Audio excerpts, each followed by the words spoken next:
Seches Nedarim Daf Lamed Daled discusses what happens when you have a finder and a loser. A loser lost an object, let's say an apple. The finder found the apple. He wants to return it to the loser, but there's an Isser Hana from one to the other. The Gemara will discuss which Isser Hana is a problem. Is it that the finder is asked to have enough from the loser, or the loser is asked to have enough from the finder? There'll be a machlekes in one of the two sides, and the Gemara will have two possibilities as to which side of the scenarios, which scenario is the one that has the machlokas and which one he's for sure allowed to return it, and then we'll try to bring a proof to one of the two sides of the machlokas in each possibility as to what the machlokas is. Then we'll get to a different shaila, which will be related to another shaila, which is related to our sugya. So let's begin. We saw in our Mishnah, you have a finder and a loser, and there's an Isser Hana, and he's allowed to return it. The psak of the Mishnah is that the finder is allowed to return the lost object. However, in a town where the custom is that the loser pays the finder for keeping the object and for taking care of it until he returns it, he's not allowed to pay him. Instead, he's not allowed to pay him, and he's not allowed to just keep the money. Instead, he has to take the value of what he would ordinarily pay him and give it to Hektish. So the Gemara's question is, who is us to have enough from who? So the Gemara's first understanding was as follows: this is the machlokes between Rav Ami and Rav Asi. What is the halacha if the property of the loser is the one which is usher on the finder? What's the shaila? When the finder returns the object, he's not having hana from the loser. So the Gemara says, the machlokes if he's having hana or not, he may be having hana from something called puta de Rav Yosef, which is the concept that as long as you're taking care of someone else's lost object, you don't have to give charity to somebody who comes knocking at the door because you're involved in this mitzvah. You don't have to do another mitzvah when you're involved in one. Therefore, he gets hana out of doing the mitzvah. So the machlokes, according to the first version, is that considered to be a hana or not? Certainly, there's no problem if the loser is also to have hana from the finder, because the finder returning the lost object is not considered to be a hana from the finder to the loser, because all he's doing is preventing him from keeping the object lost. He's giving him back something which is rightfully his anyway. So the Gemara therefore wants to say, okay, so the machlokes is in puta de Rav Yosef, is the finder considered to be having hana from the loser? So the Gemara says, let's bring a proof. Our Mishnah had said that he can't pay him. The loser can't pay the finder. So the question is, why can't the loser pay the finder? Obviously, we're talking about a scenario in which it's forbidden for the finder to have hana from the loser. Otherwise, what's the problem? So my answer is no. The problem is that the finder doesn't want to take it from the loser. It's not that he can't pay him. The finder doesn't want to take money from the loser. He's a wealthy guy. It's not within his dignity to get paid for just finding an object and return it. The question of the Mishnah is, can the finder just be meichel to the loser? And the answer is no, because then the loser is getting benefit from the finder. We're talking about where the loser is usher to have enough from the finder. Therefore, the Mishnah gives us the psak that he has to take that value that he was supposed to pay and give it to Hektish. Now, the Gemara's other way of understanding this whole issue is that the machlokes between Rav Ami and Rav Asi is really in the opposite scenario.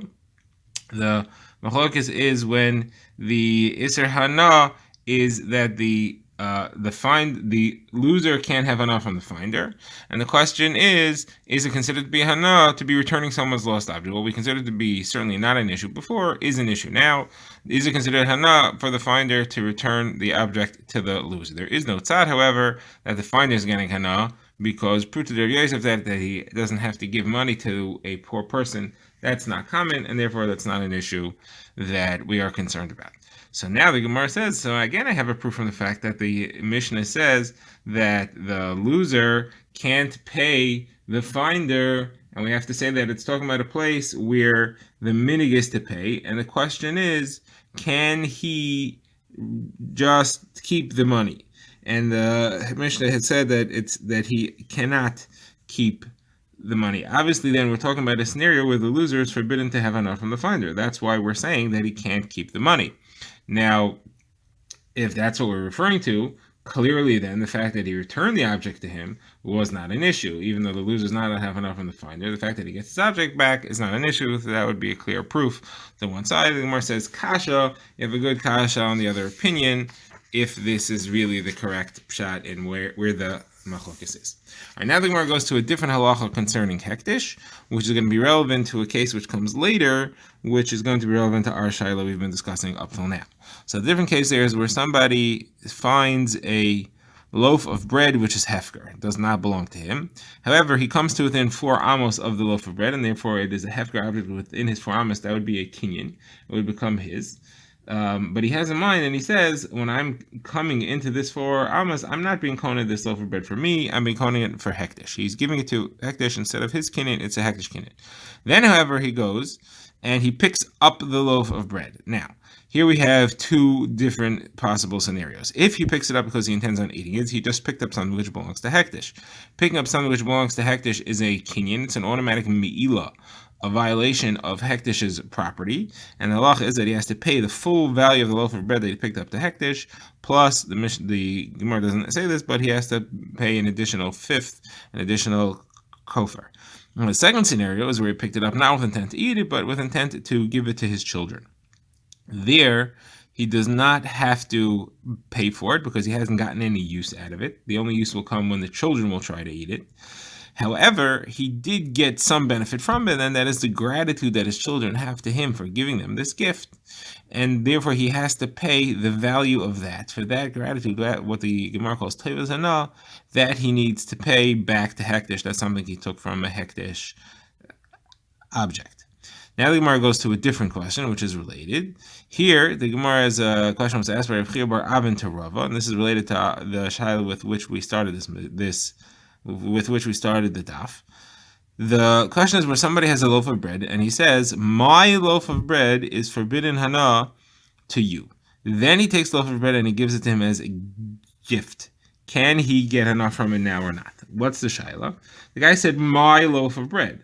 As long as he has it, it's his loaf of bread. The loaf of bread that we're referring to is called his loaf of bread, and therefore it is also for the other person to get hana. The question is, once he gives it to him, so it's not the vower's loaf of bread anymore. It's no longer correct to refer to it as my loaf of bread. It's not his, he gave it away.